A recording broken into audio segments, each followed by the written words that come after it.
First నేను చెప్పేది ఒకటే విషయం అండి. మీరు వాడుతున్నటువంటి మొబైల్ నంబర్, ఆ మొబైల్ నంబర్ మీకు శత్రు సంఖ్యగా ఉందనుకోండి, మీరు ఎంత చేసినా పైకి ఎదగరు. అదే మిత్ర సంఖ్యలో ఉందనుకోండి, మీరు ఫాస్ట్‌గా దూసుకెళ్తారు. అదే మీడియంగా ఉందనుకోండి, మీడియంగానే మూవ్ అవుతారు.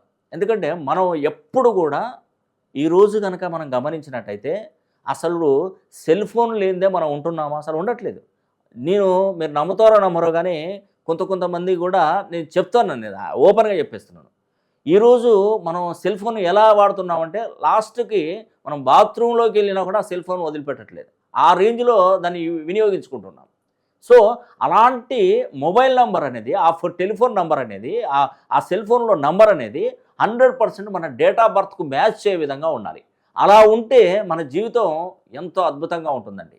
ఈ రోజులలో గమనించినట్టయితే నీకు భార్య కావాలా, సెల్ ఫోన్ కావాలంటే నాకు భార్య